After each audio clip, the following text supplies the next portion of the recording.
Storya ng pag-ibig na wagas.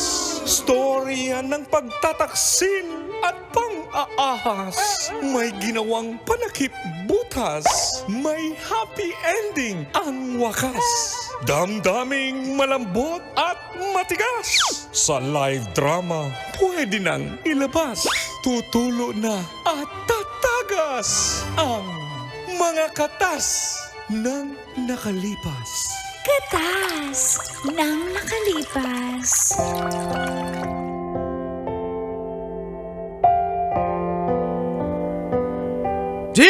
Dear Uncle Dago. And Tita Tanya Chinita.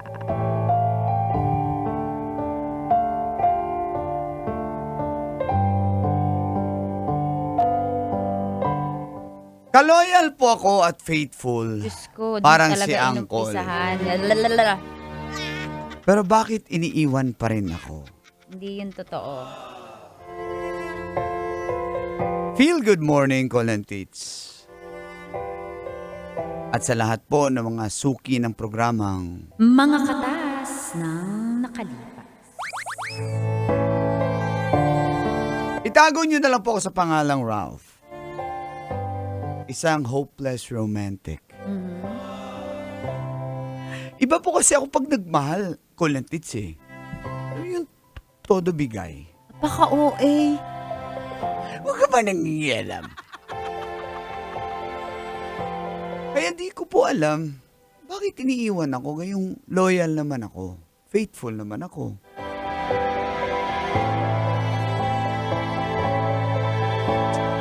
Di naman po ako mayaman, may trabaho lang.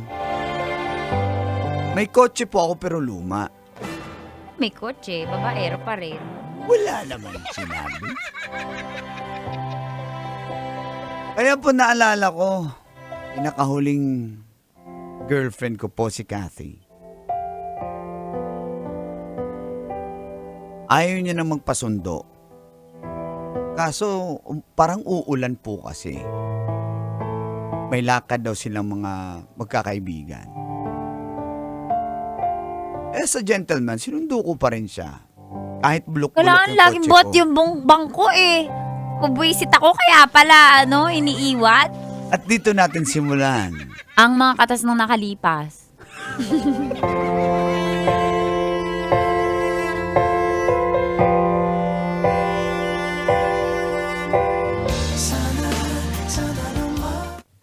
Ay.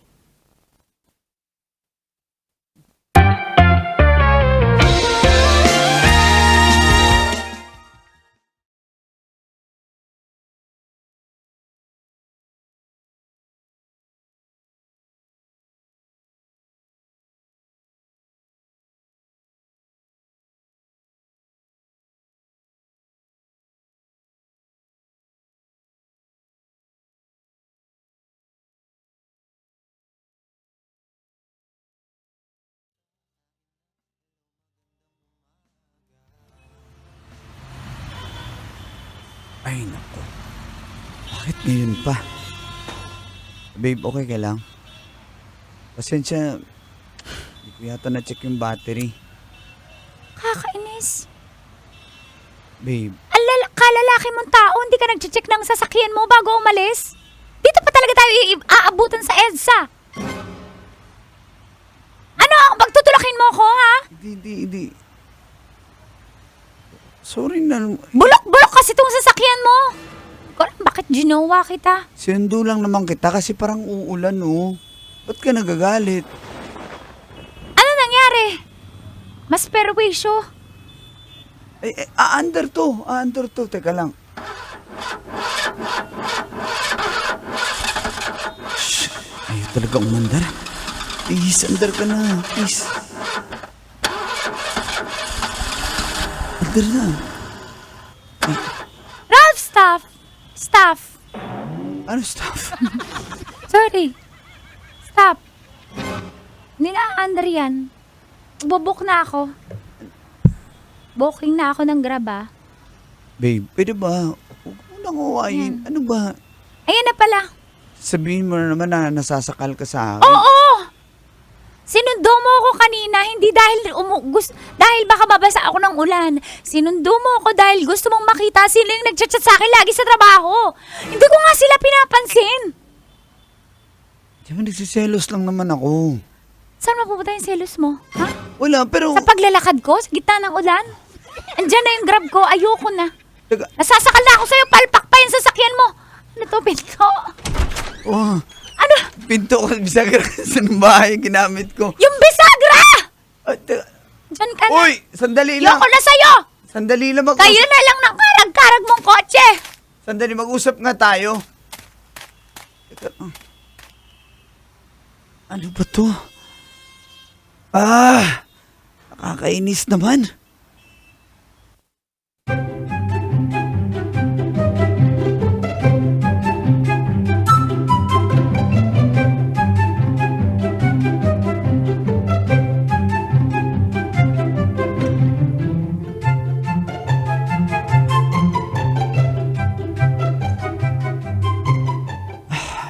Ayaw niya talaga ako sagutin. Bakit kaya?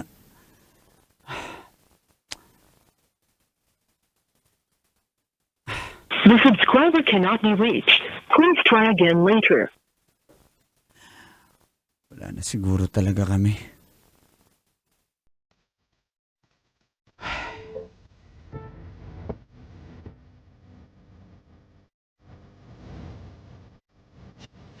Matapos po yun, Colantits, alam niyo po kung anong natira? Yung luma kong kotse. Pero si Kathy, wala na, iniwan na ako.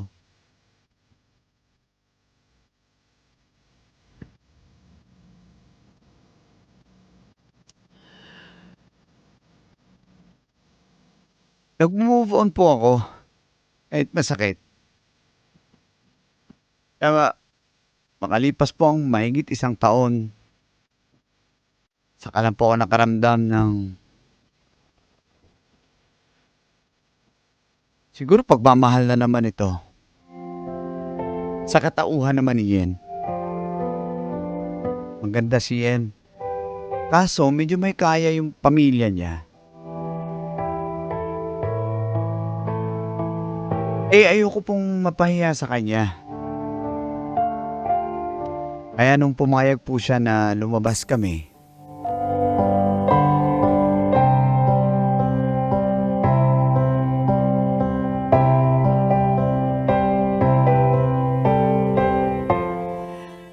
uy, thank you talaga ha, na pumayag ka na lumabas tayo. Yan. Alam ko kasi ayaw mong... Na-intimidate ka pa rin ba hanggang ngayon? Oo, syempre, ikaw pa ba? Hindi okay lang yan. Importante din kasi sa akin na nakikilala ko yung tao na medyo may posibilidad, alam mo yun, na nabigyan mo ng chance. Pero wag kang umasa agad Oo naman. Ilan buwan ka na nga dyan sa trabaho mo? At tagal na, mga 3 years na rin. 3 years. Hindi ka pa nag-rank. Alam mo yun, tumaas yung posisyon. Kasi 3 years ka na. Anong plano ka? Wala mabagal kasing mga promotion sa amin na department. Pero okay lang yun. As long as may trabaho naman. Diba? Pero, like, after 5 years from now, anong plano sa buhay? Kasi ako, hindi kasi ako nakukontento sa kung anong kinatatayuan ko ngayon. Alam mo, bilang mga magulang ko kasi talagang sanay batak sila na maghanap ng magandang opportunity. So, ganun yung plano ko. Ikaw, bilang nagkakilala tayo, di ba? Ako naman, siguro baka 10 years pa ako dyan sa trabaho ko kung kaya naman. Kasi ako naman yung tipo na ayaw nang umaalis eh. Pero wala ka bang plano na magtayo ng business mo? Mga ganun. Hindi kasi kami mga negosyante. Yung tatay ko nagtatrabaho, nanay ko nagtatrabaho, bahay lang. So parang... So, employed lang kayo lahat? Ay, sorry Wala sa isipan namin yung Oo. Pero Anong sasakyan mo? Ah? Tignan mo na lang. Hatid kita, okay lang ba? Tingnan natin. Sige. Okay lang? Sige. Tara, labas tayo. Sige sa parking.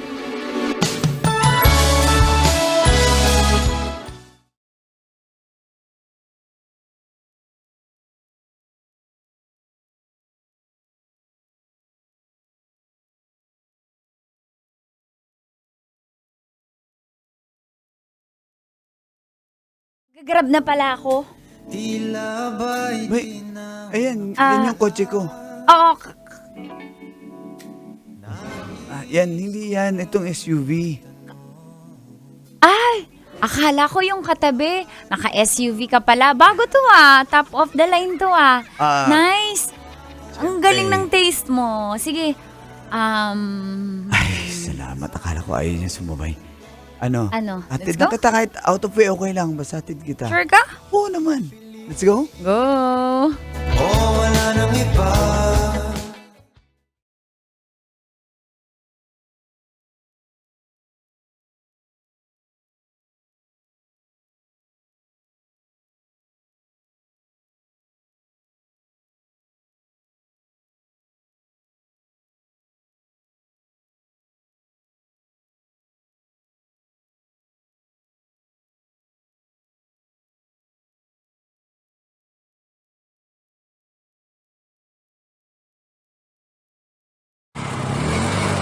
Uy! May motor!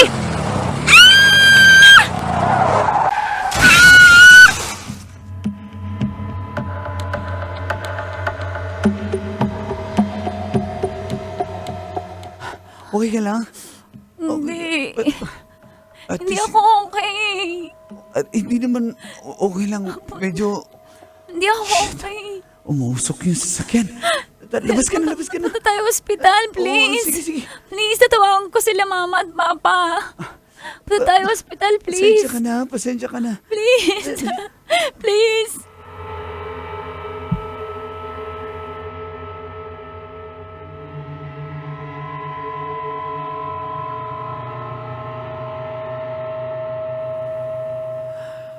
Yun na nga po, Colantits. Nadisgrasya po kami. May bigla kasing tricycle na tumawid eh. Pero buti na lang, wala pong nangyaring masama kay Yen. Pina-check up ko po siya agad. Ako rin, wala rin naman po. At buti na lang yung driver mag-isa lang, wala siyang pasahero.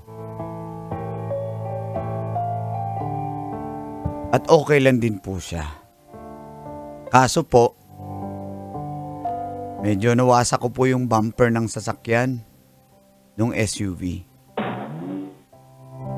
Nirentahan ko lang po yun eh. Ayun lang. Kasi po, gusto ko nga pong ma-impress sa akin Dress to si Yen. impress. Hindi naman siya pwedeng pasakayin dun sa lumang kotse. Pero, ayoko na maging plastic sa kanya. Gusto ko na magpakatotoo. Kaya nung nagkita kami ulit at kinamusta ko siya,